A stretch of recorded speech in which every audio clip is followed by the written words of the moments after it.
오늘 하나님 말씀은 한 절인데요. 우리 함께 보도록 하겠습니다. 한 절입니다. 자, 함께 성경을 합독하시겠습니다. 보겠습니다. 시작. 여자들이 몹시 놀라 떨며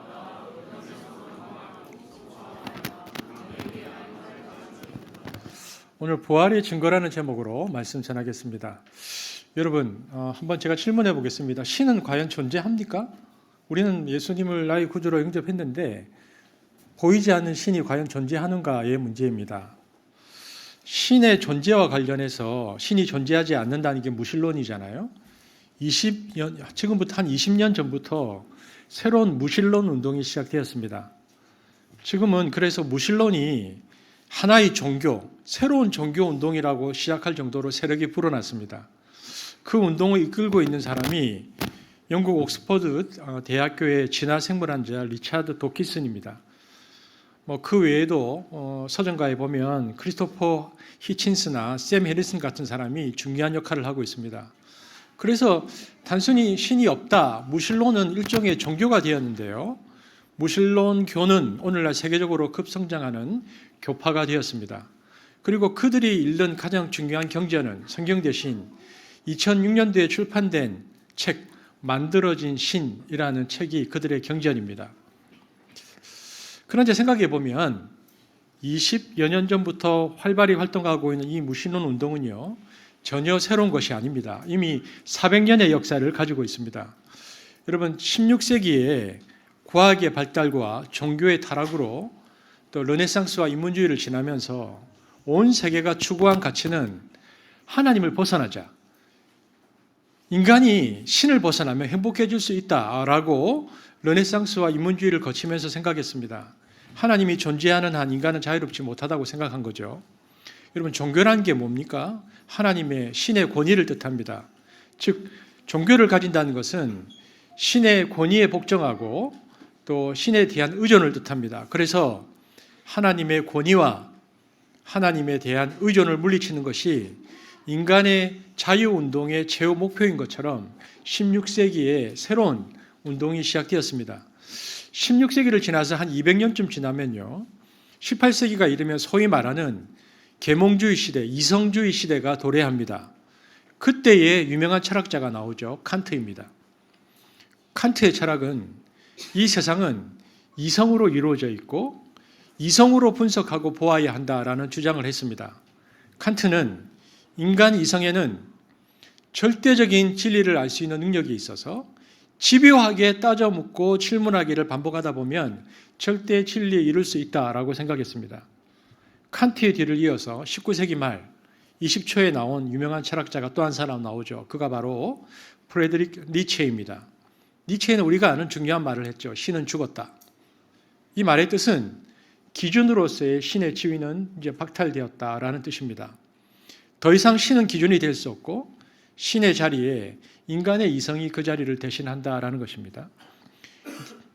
니체가 죽은 후 20년 뒤에 영국의 사상가 버트런트 러셀이 1927년에 쓴 나는 왜 기독교인이 아닌가라는 길지 않은 강연 원고가 나옵니다.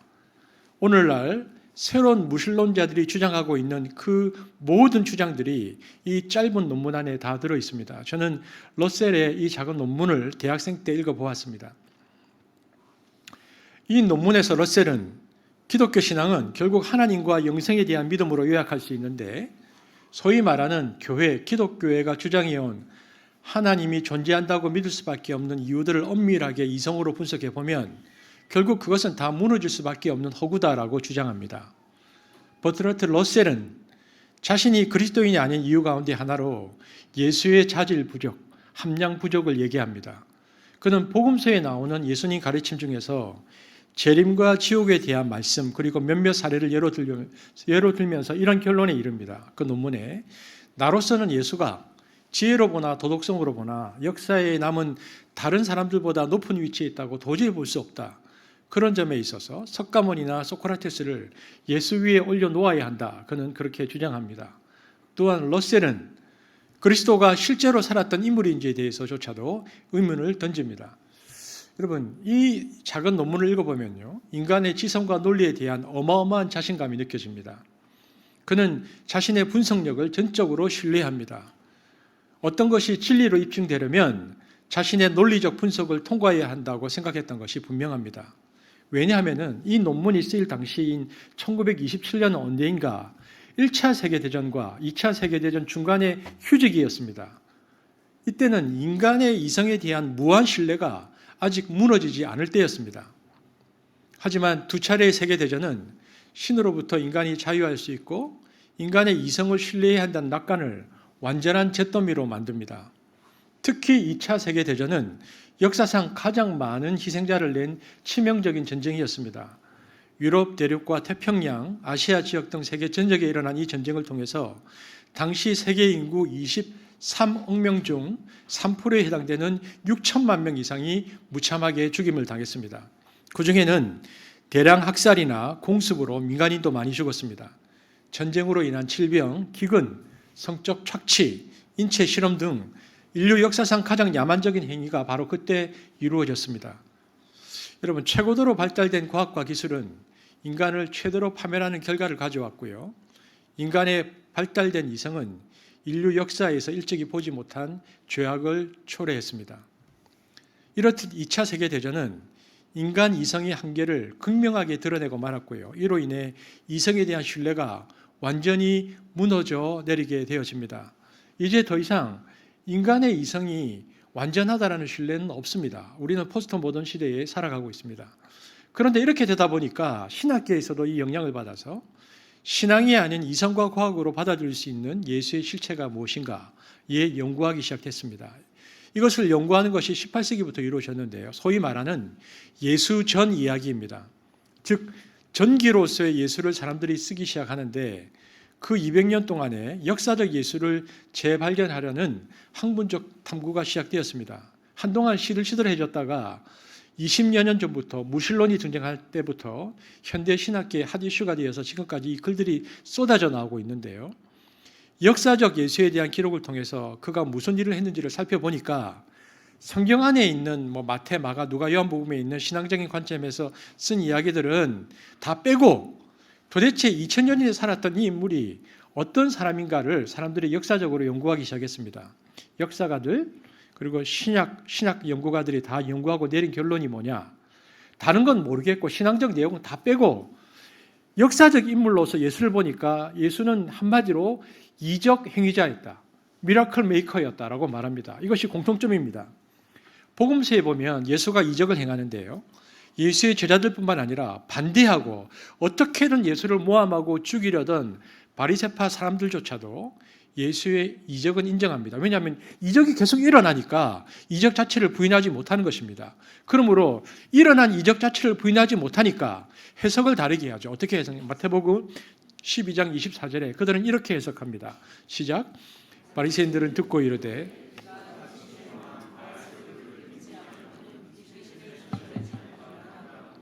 요즘 말로 하면 되앙님 귀신 불러들여서 잡귀신을 쫓아내는 것이라고 이들이 해석합니다.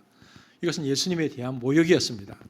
성령으로 악령을 쫓아내는 것인데 그들은 그렇게 차원이 다른 게 아니고 악령들 세계에 조폭과 양아치가 싸워서 양아치가 쫓겨난 것이다. 거의 이 정도로 모함한 것입니다. 바알세불에 힘입어서. 이처럼 소경이 눈뜨고 안전뱅이가 일어서고 문둥병자가 낫는 것은 어쩔 수 없이 인정하는데 그들이 해석을 달리하는 것이죠. 그러나 이적은 일어났습니다. 그래서 예수가 미러클 메이커라는 것은 역사적으로 공인이 됩니다. 그런데 러셀은 예수님에 대한 기록 중에서 모든 기적을 다 빼버립니다. 그리고는 예수님을 순수한 인간으로 전제하고 예수님의 말과 행동만 분석합니다. 그 결과 예수님은 그럼 기적을 빼버리면 뭐만 남느냐? 예수님은 시한부 종말론과 자신에 대한 과대망상증에 사로잡혀 있던 한 모순적 인간에 불과하다는 결론에 이르게 됩니다. 우리는 여기에서 기적, 이적의 중요성을 깨닫습니다. 예수님이 누구인지를 판단하는 데 가장 중요한 요소는 그분의 말과 행동에서 기적을 제거할 것인가 인정할 것인가의 문제입니다. 러셀의 말처럼 기적을 부정하면 예수님은 그의 평가대로 석가모니나 소크라테스보다 못한 아주 편협한 광신자가 되고 맙니다. 반면에 기적을 인정하면 예수님은 전혀 다른 의미를 지닙니다. 왜냐하면 그것은 단순히 인간이 아니라는 뜻이기 때문에 그렇습니다. 예수님은 이 땅에서 초월적 세계와 맞닿아 있는 분이고요. 그 세상, 즉 하나님 나라에 눈뜨기 하려고 자신의 인생을 바친 분이십니다. 그렇게 보면 러셀이 이해할 수 없다고 토로했던 예수님의 말과 행동들이 전혀 새로운 의미를 가지게 되었습니다. 여러분, 예수님에게 일어난 기적들과 그분이 행한 기적들 중에서 가장 놀라울 뿐만 아니라 역사적 정황 증거로 그 역사성을 입증할 것이 있는데 그것은 놀랍게도 부활입니다. 언뜻 생각하면 예수의 다른 이적은 우리가 받아들일 수 있지만 오히려 부활을 받아들이기 어렵다 생각할 수 있는데요. 실은 그 반대입니다. 왜냐하면 다른 모든 기적은 확인할 방법이 없습니다. 그냥 성경에 그렇게 기록되어 있는 것뿐이죠. 어떤 증거도 남아있지 않습니다. 그래서 성경의 기적 이야기 기록은 믿든 부정하든 그것은 각자의 선택에 달려 있습니다. 하지만 부활은 다릅니다. 이 사건은 역사 안에 아주 분명한 흔적을 남겨두고 있습니다. 어떤 흔적인가? 그 흔적은 두 가지입니다. 첫 번째, 제자들의 변화입니다. 예수님의 죽음 이후에 초대교회 역사에서 가장 설명하기 어려운 것이 제자들의 돌변입니다. 우리가 이번 주에 하나님 나라 큐티 본문을 보았는데요. 예수님이 성전 경비병들과 로마 군인들에게 체포되었을 때 예수님의 12제자가 모두 다가 도망갔습니다. 예수님의 수제자 베드로와 요한만이 가야바의 법정에서 멀찍이 재판을 지켜볼 뿐이었습니다. 그것이 전부였습니다. 그리고 베드로는 대제사장의 여종의 질문에 겁을 먹고 자신이 예수의 제자인 것을 부인하고 심지어 저주했습니다. 그리고는 예루살렘의 어느 다락방에 제자들이 모여서 어찌할 바를 모르고 두려워하고 떨고 있었습니다. 그런데 놀라운 일이 발생했습니다. 그런 그들이 두 달이 안 돼요. 50일째 성령이 임하자 그들의 태도가 돌변합니다. 죽음이 두려워서 스승을 홀로 처형당하도록 내버려 두고 도망갔던 그들이 50여일 만에 스스로를 가뒀던 다락방에서 뛰쳐나와 십자가에 달려 죽었던 예수님이 4일 만에 부활하셨다고 선전하고 다닌 것입니다. 당시 유대 권력자들은 그들의 선전이 유대교를 오염시킨다고 생각해서 그들을 억압했습니다. 위협하고 박해했을 뿐 아니라 죽이기까지 했습니다. 하지만 50여일 뒤에 제자들은 전혀 억압에 굴복하지 않습니다. 마치 죽는 것이 아무것도 아닌 것처럼 생각하는 것 같았습니다.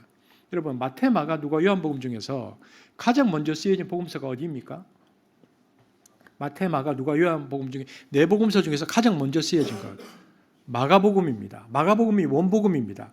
제일 짧잖아요. 마가복음을 마태가 보고 썼고 누가가 보고 썼고요. 마태, 마가, 누가복음이 기록된 다음 몇십 년 뒤에 요한복음이 쓰여졌습니다. 그런데 마가복음은 언제 기록되었는가?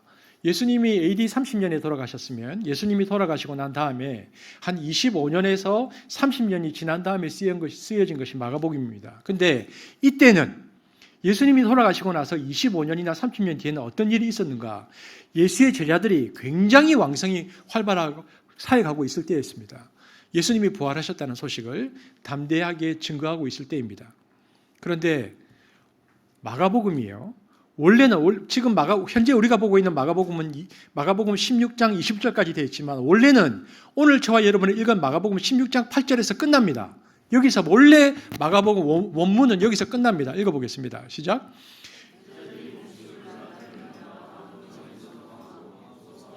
아무에게 아무 말도 하지 못하더라. 9절부터 20절까지는 후대에 첨가된 것입니다. 그것은 모두가 인정하는 것입니다. 원래는 여기서 끝납니다. 그렇다면 마가복음이 16장 8절에서 맞춰진 구조가 무엇을 말하는지를 알 수 있습니다. 이런 마가복음은 굉장히 강력한 문학적 방식을 통해서 우리에게 예수 부활을 증거합니다. 16장 8절까지는요, 부활의 이야기에 예수의 제자들이 등장하지 않습니다. 모두 다 도망가고 아무도 없습니다. 여인들만 있을 뿐입니다. 그런데 마가복음을 읽게 되어지는 첫 독자들이 살고 있는 그 당시에는 이 마가복음에 등장하고 있지 않던 제자들이 부활을 강하게 외치고 있을 때입니다. 그래서 이것을 통해서 뭘 말하고 있는가?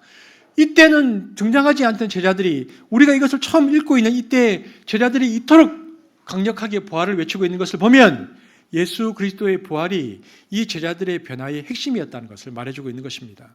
마가복음이 이야기하고 있는 것은 예수 그리스도의 부활을 경험하고 나서야 사도들이 변화되어서 마가복음이 쓰일 당시의 교회를 이끌어갈 지도자가 되었다는 것입니다. 여러분, 한 사람이 자신이 가던 길을 180도로 바꾸어서 정반대의 방향으로 가게 되었다면 그에게는 분명 엄청난 사건이 일어나는 것입니다. 예를 들어서 가장 진보적인 사람이 가장 보수적이 된다든지, 거꾸로 가장 보수적인 사람이 가장 진보적인 입장에 서게 된다면 그에게는 분명 그럴 수밖에 없는 엄청난 사건이 있었던 것입니다. 여러분, 예수님을 직접 보지 못한 제자가 나오죠. 누굽니까? 사도 바울입니다. 바울은 부활을 믿지 못했던 사람입니다. 부활을 믿던 이들을 핍박하고 사로잡아 심판에 넘기던 사내들인의 앞잡이였습니다. 그런데 이제는 오히려 부활을 증거하기 위해 자신의 목숨과 인생을 걸고 남은 평생을 살아간 사람으로 바뀝니다. 그렇게 된 데에는 그의 인생에 혁명적인 사건이 일어날 수밖에 없었는데요. 그래서 교회사에서는요, 사울이란 청년이 바울이 되는 사건, 바울의 회심이야말로 예수 부활의 가장 큰 증거라고 학자들은 주장합니다. 여러분, 그가 누구입니까? 헬라 철학의 바탕 위에서 가마리엘의 문화생으로서 율법을 제대로 배웠고요. 예루살렘의 종교 세력의 힘을 얻고 활동했던 가장 잘 나가던 유대 청년이었습니다. 그런 그가 보지도 못했던 예수를 봤다고 거짓말함으로 앞길 창창한 자신의 평생을 포기할 수는 없었다는 것입니다. 정신이 나가지 않는 다음에야 그런 선택을 할 리가 없다는 것이죠. 그는 실로 자신이 부정하던 부활의 예수님을 진짜로 만났고 그의 고백처럼 이방인을 위한 복음의 사역자로 소명을 받은 것입니다. 그리고 부활 사건으로 인생이 바뀐 제자들과 바울로 인해서 오늘날 우리들이 읽고 있는 성경이 쓰여졌습니다. 그러므로 제자들과 바울에 의해서 성경이 쓰여졌고 그리고 그들의 변화된 모습이 부활의 첫 번째 증거다. 이 성경이 부활의 첫 번째 증거다고 말합니다. 부활의 또 하나의 중요한 증거는요, 그분의 이름으로 수많은 사람이 오늘도 생명을 얻고 있다는 것입니다. 오늘도 우리 교회에서 세 분이 예수 그리스도의 부활을 믿고 세례를 받았습니다. 여러분, 예수 부활에 대한 넘치는 역사적 고백들이 있다는 것입니다. 이것이 부활의 두 번째 증거입니다.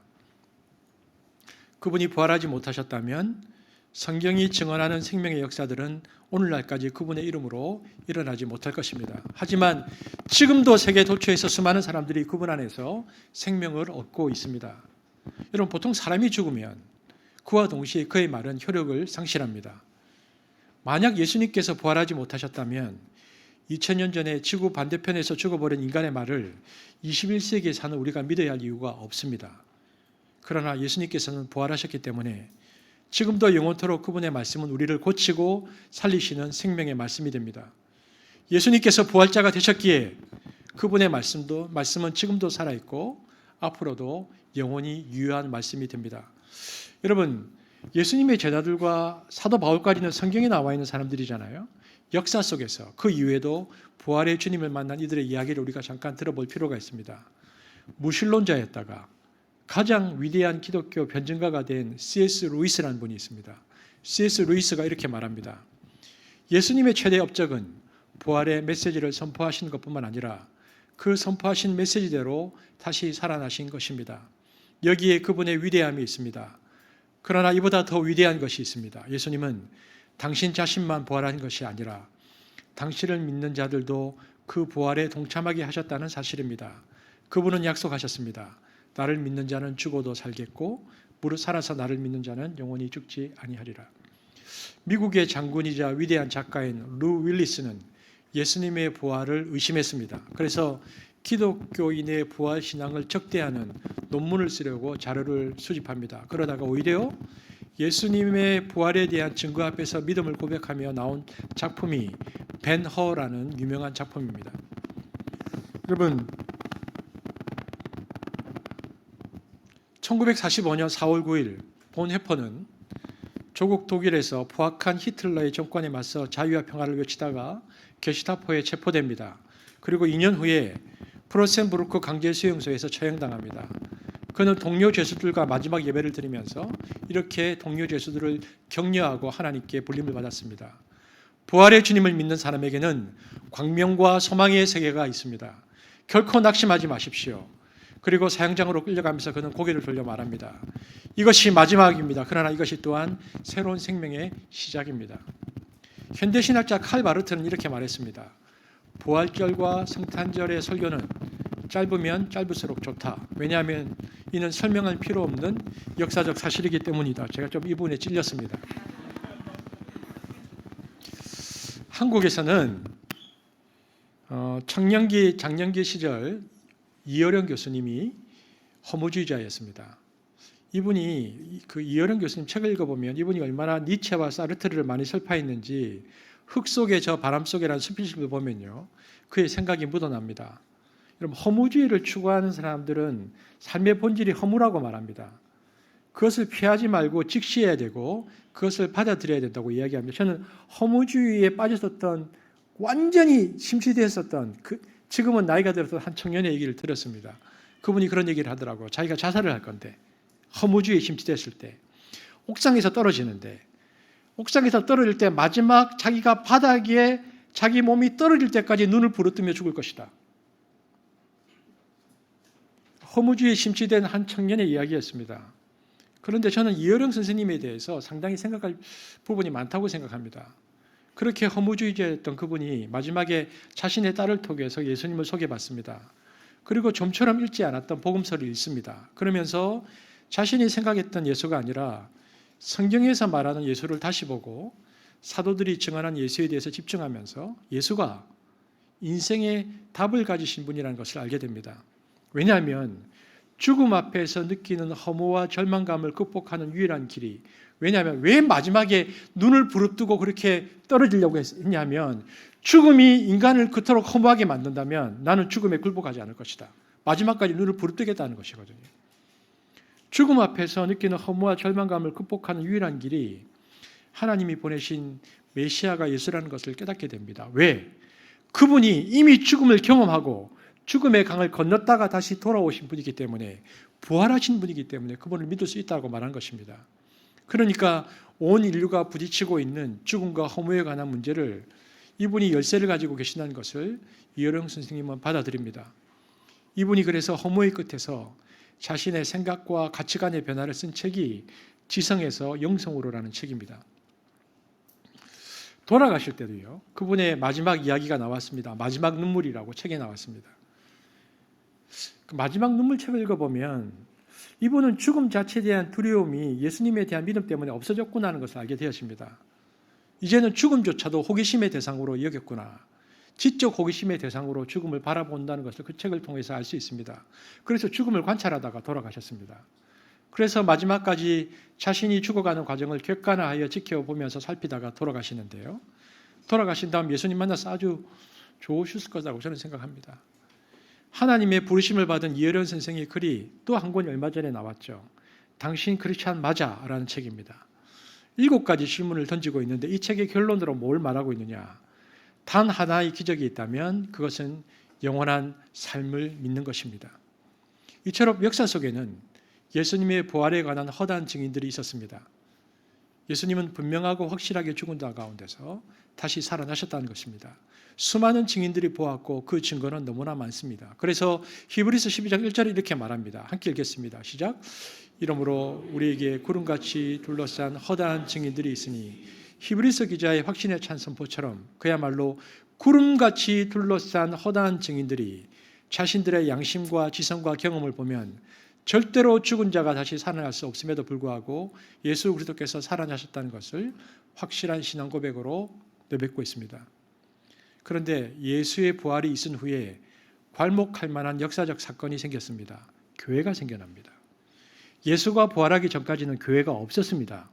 그런데 예수의 부활 후 부활의 신앙에 기초한 성도들의 공동체인 교회가 생겨났습니다. 우리가 오늘 모여서 왜 성례식도 하고 성찬식도 하고 왜 설교를 듣습니까? 왜 해마다 부활절 예배를 드립니까? 교회의 공동체의 기초는 부활의 고백이기 때문입니다. 그러므로 교회는 이 세상의 어떤 인간적인 조직이나 결사체와는 확연히 구별됩니다. 교회가 주식회사나 동창회나 향후회나 가족 국가 같은 어떤 지역적 인위적 결사체와 구별되는 이유는 하나님의 아들 그리스도가 교회의 머리이기 때문입니다. 교회는 예수 그리스도의 십자가의 죽으심과 부활을 믿는 신앙 고백 위에 건축된 불패불멸의 구조물입니다. 주님의 부활을 믿는다는 것은 그분의 생명이 지금도 여전히 살아 역사하고 있음을 확신하고 경험하는 것입니다. 우리는 이것을 하나님 나라라고 부릅니다. 이사야서 40장 30절에서 31절입니다. 함께 읽겠습니다. 시작. 소년이라도 피곤하며 곤비하며 장정이라도 넘어지며 쓰러지되 오직 여호와를 앙망하는 자는 새 힘을 얻으리니 독수리가 날개치며 올라감 같을 것이요 다른 짓발 하여도 곤비하지 아니하겠고 걸어가도 피곤하지 아니하리로다. 오늘 우리의 인생에 이런 흥분이 있기를 바랍니다. 그래서 인생을 뛰어가는 힘이 생기기를 바랍니다. 어떤 어려움이 있어도 움츠러들지 말고 힘차게 전진하는 승리의 질주를 할 수 있게 되어지길 바랍니다. 그렇다면 우리가 이제 부활절 설교를 마감하면서 우리는 무엇을 해야 합니까? 이 세상이 부활의 꿈을 잃지 않도록 해야 합니다. 우리가 살고 있는 세상은 참으로 복잡합니다. 그리고 어둡습니다. 밝고 화려한 문명의 뒤안길에는 어둡고 찹찹한 현실이 있습니다. 가난한 사람들, 병든 사람들, 장애를 안고 가는 사람들, 노숙자들, 희망을 박탈당한 사람들, 따돌림 받는 사람들, 무자비한 폭력에 유린당하는 사람들이 있습니다. 그들의 신음 때문에 세상은 평화로울 수가 없습니다. 평화를 원하는 절대다수의 꿈이 힘 있는 나라와 사람들에 의해서 짓밟히고 있습니다. 하지만 우리는 부활의 첫 열매이신 예수님을 바라봅니다. 생명은 죽을 수 없음을 깨닫습니다. 우리는 예수님이 열어놓으신 길을 따라 나아가는 사람들입니다. 그 길은 어떤 길인가? 생명과 평화의 길입니다. 마틴 루터 킹 목사님은 모든 사람이 피부색이나 인종, 더 나아가 종교에 따라 차별받지 않는 세상을 꿈꿨습니다. 마더 테레사는 모든 사람들이 서로를 아름답게 섬기는 세상을 꿈꿨고 그 꿈을 온몸으로 살다가 또 하나님 곁으로 갔습니다. 그들은 다 여리디 여린 풀잎들입니다. 하지만 하늘을 떠받치고 있는 기둥들입니다.